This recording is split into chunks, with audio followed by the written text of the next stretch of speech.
Maria Corina Machado vence o Nobel da Paz, a principal líder da oposição na Venezuela, para desespero, chateação do Trump, que considera um insulto aos Estados Unidos a sua não vitória. Mas será que o Trump merecia esse Nobel? Vamos discutir aqui no vídeo. Inclusive com o Putin também reclamando, alegando que o órgão perdeu completamente a credibilidade, e o Zelensky falando que até o indicaria o Trump para 2026, o Nobel da Paz. Enquanto isso, nós temos também o cessar-fogo começando a valer na faixa de Gaza, depois que tanto Israel como também o Hamas aceitam a proposta, pelo menos a primeira fase, e também falar um pouquinho sobre o acordo entre Estados Unidos e Javier Milei da Argentina, de 20 bilhões de dólares numa tentativa de tentar salvar o governo da Argentina.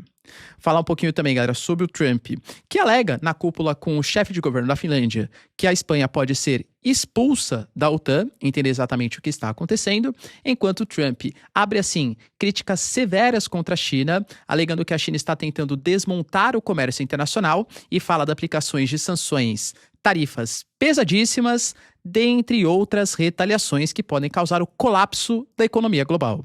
Para finalizar, pessoal, falar também sobre a OCX, Organização para a Cooperação de Xangai, que decide abandonar o dólar nas suas transações comerciais, e a Dina Boluarte, presidente ou ex-presidente do Peru, que é deposta pelo parlamento do Peru. O que está rolando no país, hein?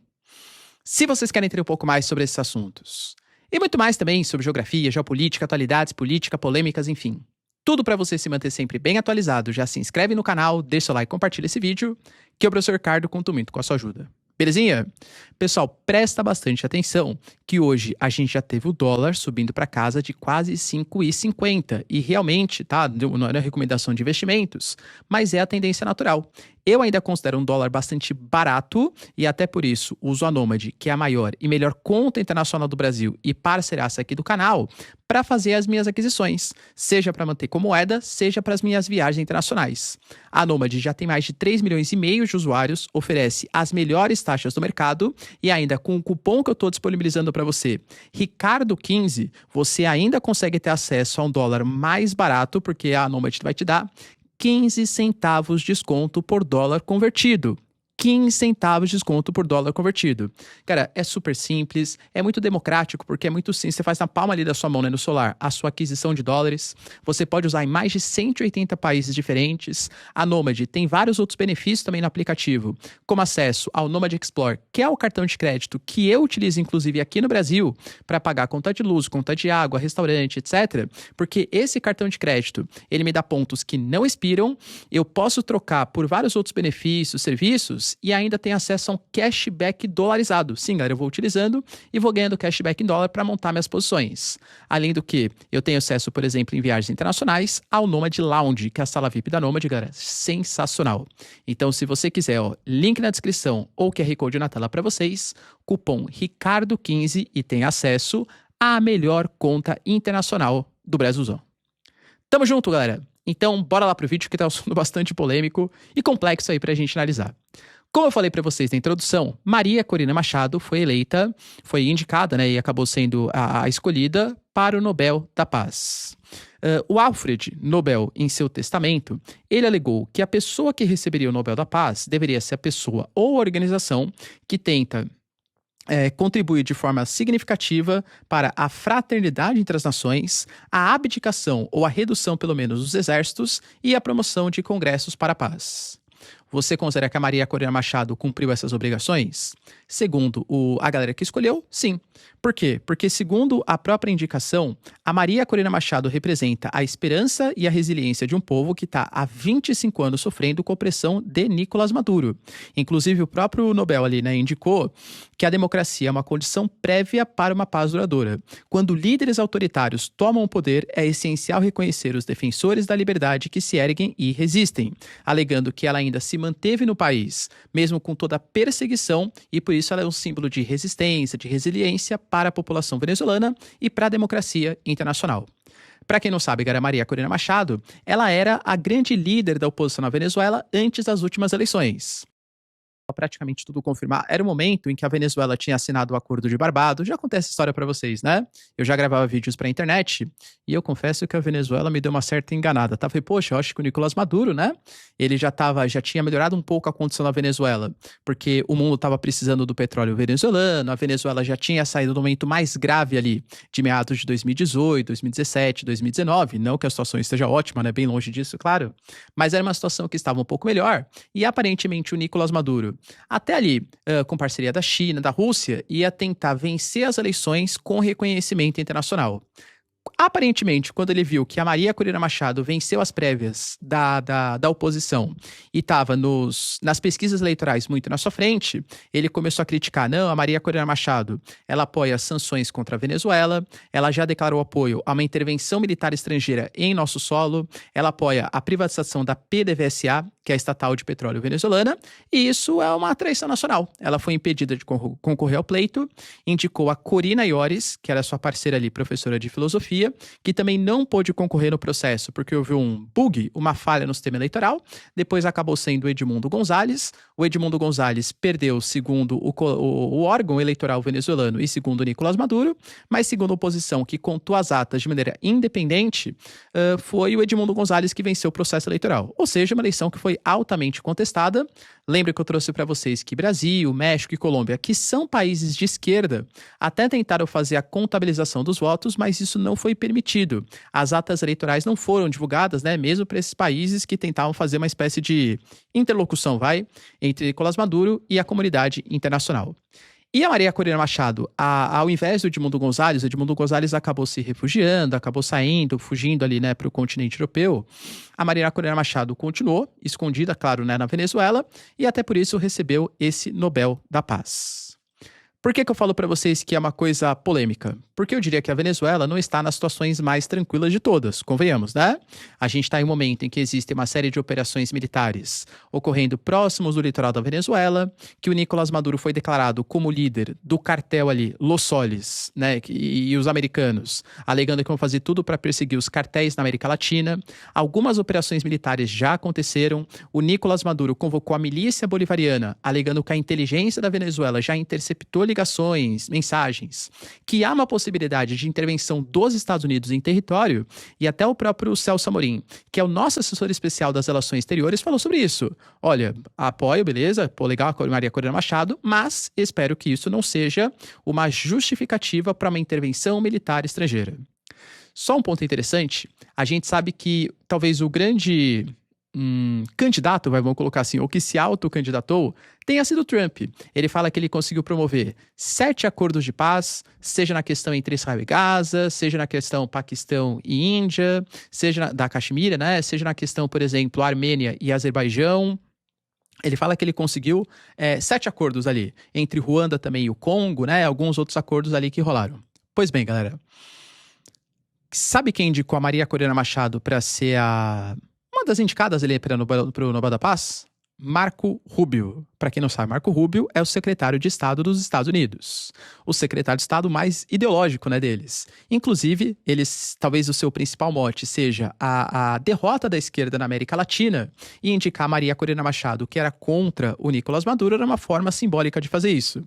Só que eu não acho que um ano depois ele esperaria, né, que o Trump seria presidente dos Estados Unidos e que ele seria o secretário de Estado do Trump, que seria concorrente do Trump, né? Ou seja, acho que talvez o Marco Rubio tenha se arrependido, da indicação da Maria Corina Machado. O Trump até elogiou, né? Falou parabéns, Maria Corina Machado. A Maria Corina Machado também declarou ali, galera, agradeceu ao povo venezuelano, falou muito obrigado pro Trump também, que sem ele nada disso seria possível, né? Todos aqueles papos aí que a gente conhece. Mas é fato que o Trump já tinha falado, por exemplo, que caso os Estados Unidos não vencesse, né, se ele não vencesse o Nobel da Paz, seria um insulto para os Estados Unidos. Lembrando que para 2026 ele já conta com o apoio de Israel, Camboja e Paquistão, que indicaram seu nome. O Zelensky também falou, quase não sei se foi no sentido gracioso da coisa, se foi verdade, assim, ó, Trump, fique tranquilo, porque se você nos fornecer os mísseis Tomahawk, que são os mísseis de longo alcance que estão sendo debatidos e tal, a Ucrânia também promete indicar você para o Nobel da Paz. É fato, galera, que o Trump ele conseguiu fazer essa série de acordos, ou pelo menos mediou esses acordos, Mas, isso palavras dos próprios representantes do Nobel da Paz. Segundo as suas palavras, alguns candidatos que pressionam muito, o Nobel da Paz não gosta. Ou seja, quem fica se declarando, eu deveria ganhar o Nobel da Paz porque eu mereço, não sei o que lá. Geralmente o Nobel, né, não há indicação dessa pessoa para o Nobel. Mas também a gente sabe que ele adota algumas posições muito polêmicas. E, inclusive, tem uma série de pessoas, né? Poxa, professor, mas se ele conseguiu mediar tantos acordos e tal, por que ele não foi escolhido e sim a Maria Corina Machado, que é uma coisa muito mais regional da Venezuela, ou pelo menos, vamos colocar assim, do que a galera que gosta dela, de uma luta pela democracia na América Latina. O Trump, ele adotou medidas muito polêmicas. Convenhamos que ele ameaçou militarmente territórios como a Groenlândia, como o Panamá, pelo Canal do Panamá. Ele ameaçou a Venezuela, ameaçou a Colômbia, ameaçou alguns países de possibilidade de intervenção. O Trump, ele saiu de organismos multilaterais, e isso é levado em consideração pelo Nobel da Paz, não é só a questão da pacificação. Ele saiu, por exemplo, da OMS, Organização Mundial da Saúde, ele saiu do Acordo de Paris, que regula as questões climáticas ambientais. O Trump, ele promoveu uma guerra comercial, uma guerra tributária com uma série de países do mundo. Então, por isso, e por ter ficado se declarando toda hora que queria vencer, muito possivelmente ele não foi o escolhido. Só que isso gerou críticas. O Benjamin Netanyahu criticou, não exatamente a Maria Corina Machado, claro, né? Mas a não vitória do Trump. O próprio Putin. É que aí o Putin tem muito mais ligação com a Venezuela. Lembrando que o Nicolás Maduro é aliado do Putin e o Putin reconhece as eleições da Venezuela como eleições legítimas. O Putin falou que o órgão já perdeu completamente a credibilidade e que o Trump fez, sim, muito pela paz. E aí o Trump, ele até retweetou, né? Não sei se é tweet, né? Mas enfim, né? Ele reaxou agora a declaração do Putin. E aí você vê como a geopolítica é completamente volúvel, né? Até ontem tá falando, não, o Putin não serve pra mais nada, o Putin, ele não respeita os tratados internacionais. Agora fica retweetando, reaxando, enfim, algumas declarações do Putin. Fato é, galera, que foi uma indicação polêmica. Novamente, galera, ele não era o favorito, tá? Mas talvez, por exemplo, essa questão na Palestina, se ele conseguir estabelecer de fato uma paz duradoura na região, acho que ele tem um caminho, sim, importante, porque a gente sabe que algumas figuras altamente contestáveis, né? O Obama já venceu, por exemplo, o Nobel da Paz, convenhamos, sem ter feito muita coisa. Porque ele prometeu que ia fechar Guantánamo, ele prometeu que ia tirar as tropas do Iraque, do Afeganistão. Na prática, não fez muita coisa, né? Então, convenhamos que é muito mais da parte política. Se ele conseguir fazer o acordo na Palestina, quem sabe ele não seria um dos favoritos aí para 2026. Você acha que é justo o Trump vencer o Nobel da Paz? Deixa aí nos comentários. Galera, para, hein? Só rapidinho aqui, ó, esqueci de comentar com vocês que eu estou concorrendo na categoria Maior Influenciador da Educação de 2025 no prêmio IBEST, que é o maior prêmio da internet brasileira. Vota em mim, é rapidinho, compartilha com amigos, familiares, enfim, que eu tenho certeza que a gente consegue trazer esse prêmio para a geopolítica e para o nosso canal. Tamo junto, conto com você, hein, galera. Além disso, galera, tivemos também uma notícia importante sobre o início do cessar-fogo na Palestina. O Hamas até usou palavras mais fortes, colocou que finalmente acabou a guerra na faixa de Gaza, acabou a guerra com Israel. E o acordo prevê que Israel, que hoje domina cerca de 75% do território, se retire para cerca de 53% nessa primeira fase. Também nessa primeira fase, em no máximo 72 horas, o Hamas vai devolver os corpos tanto dos reféns vivos como também dos reféns mortos. Trouxe para vocês ontem, né, que existe certo problema nessa relação, porque o Hamas não sabe onde estão grande parte dos reféns que foram mortos, os corpos eles não sabem onde estão. Então, Turquia, Catar, Egito, próprio Estados Unidos cogitam fazer uma intermediação, uma espécie de força-tarefa. O Trump falou em enviar cerca de 200 militares, pelo menos, para ajudar com essas e outras atribuições. E vai lembrar que o Trump também cogita ir para o Oriente Médio, ir para Israel e depois para a faixa de Gaza para ratificação desse acordo. Então, claro, galera, que assim é muito importante. Já trouxe para vocês, não vou ficar repetindo aqui novamente, que eu sou um pouco cético em relação a isso, porque existem alguns pontos que estão abertos, né? Quem vai ser esse governo tecnocrata? Vai ser indicado pelo Trump e pelo ex-primeiro-ministro Tony Blair, do Reino Unido? No futuro, abre espaço para um Estado palestino? Israel vai concordar com isso? O Hamas, ele vai abrir mão de todas as suas armas, mesmo sem a criação do Estado palestino? Quem vai comandar esse futuro Estado palestino? A Autoridade Nacional Palestina? A Autoridade Nacional Palestina aceitando os grupos milicianos como o Jihad Islâmica, a Hamas, ou não aceitando? Então, são alguns pontos que estão em aberto. Eu ainda sou bastante cético em relação a isso, até porque também convenhamos, cara, para o Benjamin Netanyahu, interessa um conflito, é uma maneira de você unir o país. O Benjamin Netanyahu, ele está envolvido, né, em vários escândalos de corrupção. O Benjamin Netanyahu tem uma posição muito forte ali contra o seu governo, e com uma guerra, ele consegue meio que unificar o país. Sem uma guerra, vai começar a contestação. Poxa, e a reforma judicial? E, por exemplo, o que aconteceu no dia 7 de outubro? O Mossad não sabia? Como que você, como chefe de governo, né, não conseguiu fazer com que a melhor agência de inteligência do mundo interceptasse um possível ataque? Então, algumas coisas podem ser contestadas. Eu ainda sou meio cético, mas enfim, né? Vamos passar aqui, pelo menos, as boas notícias. Além disso, garantimos também os Estados Unidos ratificando algo que eles já tinham falado que iam fazer, que era uma ajuda cambial à Argentina. A gente sabe que a Argentina está às vésperas de uma eleição super importante de renovação do parlamento, que pode ferrar com o governo do Javier Milei, que ele não consiga aprovar suas próprias propostas, que é o caminho natural hoje, tá? Pelo menos é o que as pesquisas indicam. Ou pode colocar uma maioria do seu governo no parlamento, aprovando medidas como a sua motosserra, medidas de austeridade, corte de gastos públicos e a reforma econômica da Argentina. É fato, galera, que nós tivemos casos de corrupção, áudios vazados envolvendo a sua irmã. Ele perdeu as eleições provinciais para a esquerda argentina, e por conta disso houve uma desconfiança do mercado, uma fuga de dólares, uma desvalorização do peso, uma série de problemas econômicos às vésperas de uma eleição super importante. Numa tentativa de salvar a Argentina, o Scott Bessent, secretário do Tesouro, fez o acordo com o Milei, que envolve a compra de pesos e swap cambial, na casa de 20 bilhões de dólares. Pô, cara, ajuda substancial, hein? E como eu trago pra vocês, será que é porque o Trump ele gosta dos belos olhos de Javier Milei? Javier Milei editou um decreto que possibilita a entrada de militares estrangeiros em solo argentino, inclusive com a possibilidade da instalação de bases. O comandante do Comando Sul dos Estados Unidos da América Latina já fez visitas à Argentina algumas vezes esse ano. E pode ter algum tipo de compensação, além da possibilidade, claro, né, da Argentina se afastar dos chineses, que é uma coisa que interessa muito para os Estados Unidos. Além disso, tivemos também notícias importantes, o Trump se reunindo com o chefe do governo da Finlândia e estabelecendo que a OTAN está no caminho certo, ela está se fortalecendo, mas também trouxe uma fala bastante polêmica, que é uma fala em relação à Espanha. A gente sabe que o Trump ele tem alguns problemas, né, com certos chefes de governo, e com certeza o Pedro Sánchez é um deles. O Trump, ele tinha colocado como pré-condição para os Estados Unidos continuarem ajudando a OTAN, os países ocidentais, na guerra contra a Rússia, tudo tal. A ideia é que os países da OTAN não deveriam depender tanto assim dos Estados Unidos.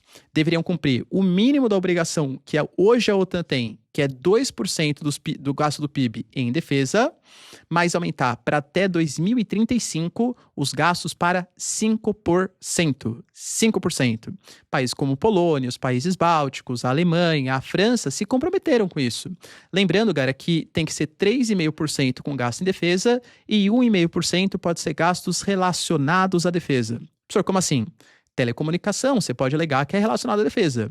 Infraestrutura portuária, infraestrutura ferroviária, rodoviária, pode ser gasto ligado à defesa. Gasto com inteligência é gasto ligado à defesa também, entende? Então você pode dar um certo migué, né, para chegar nesse 5%, mas mesmo assim a Espanha falou que não quer. O Pedro Sánchez é um cara mais de esquerda, mais social-democrata, ele alega que não, esses gastos são exagerados, e aí o Trump falou publicamente, olha, eu até concordo que a OTAN está se mobilizando, está se unindo, mas existem pessoas que não estão dispostas a seguir os preceitos da OTAN.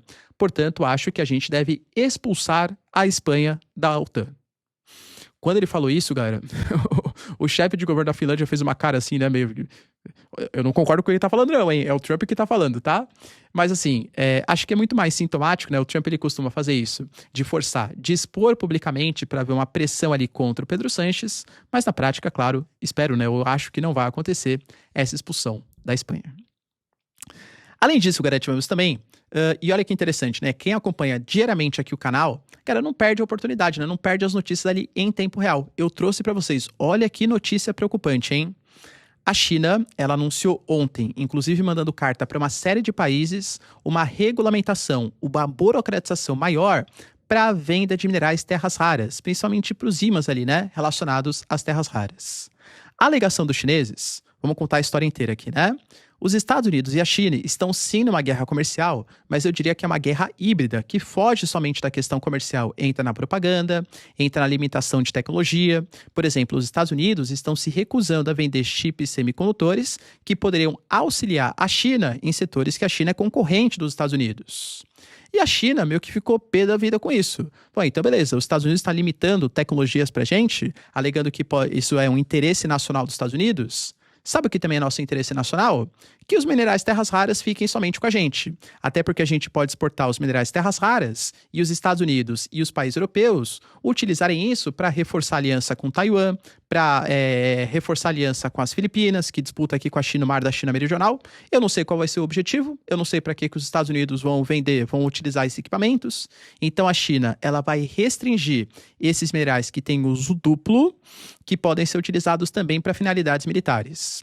O problema é que hoje os equipamentos eles são muito dependentes dos componentes chineses. E a China hoje ela controla cerca de 70% das reservas e quase 90% do processamento dos minerais terras raras. Cara, isso é muita coisa. Se a China não vende, isso compromete o setor de inteligência, isso compromete o setor militar, a produção bélica, compromete até mesmo a produção tecnológica dos Estados Unidos e da Europa. E o Trump ficou revoltadíssimo com isso, inclusive declarando, né, que estamos considerando um aumento massivo de tarifas sobre os produtos chineses, e inclusive há outras medidas que estão sendo analisadas. Os Estados Unidos também têm posições que são fortíssimas do ponto de vista de monopólio, e até mais do que a China. É que eu não usei até agora, ou seja, dando indicativo que os americanos podem usar suas posições monopolistas. Ele ficou especialmente chateado porque a China começou a mandar cartas falando sobre essa regulação, como que vai ser. Ele falou isso no seu post, tá? Bem no dia que a gente declarou a paz entre Israel e Gaza. Aparentemente querendo mostrar, né, que os Estados Unidos continuam sendo os malvados do planeta, porque ficam sancionando, enfim, né, promovendo uma guerra comercial. Haveria um encontro às margens da APEC entre Xi Jinping e o Trump fala que não vê mais motivos para isso, alegando que se a China não revogar suas ações em um futuro próximo, medidas de retaliação, ameaça gravíssima, galera, contra os chineses, podem acontecer. E ele falou não só em sobretaxas, mas outras retaliações mais, que não sei o que é. Será que escala para o nível militar da coisa? Temos aí que aguardar cenas dos próximos capítulos. Enquanto isso, galera, a China, veja, né, faz parte de uma guerra híbrida mesmo. A China, ela esteve envolta numa cúpula da OCX, Organização para a Cooperação de Xangai, que tem a participação da Índia, tem a participação da Rússia, tem a participação de Belarus, tem a participação do Tajiquistão, enfim, de quase todos os países da Ásia Central. E nessa cúpula, eles discutiram a possibilidade de não mais utilização do dólar nas suas transações comerciais. E aparentemente foi aprovado, ou seja, transações entre os países membros, ao objetivo de um sistema alternativo de pagamentos ao sistema SWIFT ser utilizado e a transação feitas em moedas locais ou até mesmo em yuan, a moeda chinesa. É claro, galera, que isso é incômodo para os Estados Unidos. Grande parte do poder militar e do poder geopolítico que os americanos têm hoje é porque eles controlam a moeda mundial. Hoje, quando os Estados Unidos fazem besteiras econômicas, seja Biden, seja Trump, eles prejudicam a economia dos Estados Unidos, mas também prejudicam a reserva internacional de uma série de países. Quando os Estados Unidos querem sancionar algum país, eles bloqueiam, eles congelam ativos, eles retiram do sistema de pagamento internacional. Olha o poder que eles têm para sancionar, para pressionar pessoas e até mesmo países. Então, essa proposta de desdolarização preocupa o mundo. E somado a essas tarifas, esse bloqueio dos minerais terras raras, que pode, de fato, galera, se a China bloquear, cumprir o que está falando, pode causar um baque gigantesco para o comércio internacional. É claro que é um preocupante para o futuro da relação entre China e Estados Unidos. E para finalizar, pessoal, tivemos também notícias importantes sobre a queda de Dina Boluarte. E olha que interessante, de novo, para quem acompanha diariamente o canal, já estava sabendo o que está rolando. O Peru é um país, infelizmente, que vem aumentando o seu índice de pobreza, a sua desigualdade social. Corrupção é intrínseco, é sistema no sistema político peruano. A gente fala, galera, de todos os ex-presidentes, eles estão presos ou mortos, tá? Inclusive a própria Dina Boluarte, ela assumiu após a destituição do Pedro Castillo, que tentou se autodar um golpe e agora tá preso também. Ela já assumiu com uma baixíssima popularidade. A gente tem, né, a Keiko Fujimori, que é descendente ali, né, do Alberto Fujimori, ex-ditador peruano, ainda tendo uma influência política muito grande, controlando grande parte do parlamento, a própria Odebrecht, se é que vocês sabem o que eu estou falando, né, também teve ali os seus tentáculos no Peru, ou seja, a Operação Lava Jato não ficou somente em território brasileiro. E o Peru apresentou há pouco tempo uma proposta de reforma da Previdência que a geração Z, 16 a 30 anos, detestou. Inclusive começaram a utilizar, né, o Jolly Rogers, a bandeira do One Piece ali como forma de resistência. Mas além disso, com a pobreza e com atividades ilícitas, houve também o aumento da criminalidade no país. Talvez o maior símbolo tenha sido, por exemplo, o atentado que aconteceu contra a banda de cúmbia Água Marina, que é uma das mais populares ali do país. 4 integrantes foram baleados. A Dina Boluarte, ela contava com 3% de popularidade. E aí, uma presidente sem legitimidade, com baixa popularidade, com aumento da miséria, com aumento da violência, ela mesma envolvida em escândalos de corrupção, inclusive eles chamam de o Rolex Gate, né? Porque ela começou a aparecer com uma série de relógios Rolex não declarados, supostamente envolvido aí em escândalos de favorecimento, corrupção, enfim, em nome da presidente. Ela sofreu uma moção de desconfiança de 4 partidos, né, diferentes, alegando incapacidade moral permanente. Ela foi destituída por 118-0. Ela nem compareceu alegando que a medida era constitucional, que era um golpe contra ela, mas enfim, ela foi destituída. Agora, abre caminho para a ascensão de José Geri, que é o chefe do Congresso do Peru, que vai comandar o país até o dia 4 de 2026, aliás, até abril, né, de 2026, mês 4 de 2026. Claro que assim, né, galera, contando que é o Peru, e até mais que a América Latina, chega lá no momento, poxa, eu devia abrir mão, né, mas sabe como que é, né, tô sendo popular, tô fazendo um governo forte, porque ele prometeu que o grande inimigo é a criminalidade. No seu discurso ali, ó, declaro guerra ao crime. Os inimigos são as quadrilhas que estão nas ruas, que a gente vai fazer de tudo para combater até o final do meu mandato. Ele prometeu que vai fazer uma transição pacífica, democrática, dentro do próximo processo eleitoral. Se for um aliado ou ele mesmo que ganhar, eu até concordo. Se for um opositor, as palavras vão ser as mesmas? Vindo, cara, de país da América Latina, que o normal é a instabilidade política, não sei se eu creio muito, não. Beleza, pessoal? Deu para entender os principais acontecimentos? Se vocês curtiram o vídeo, então, ó, já deixa seu like e se inscreve no canal. Tamo junto, beijos, abraços e tchau, tchau.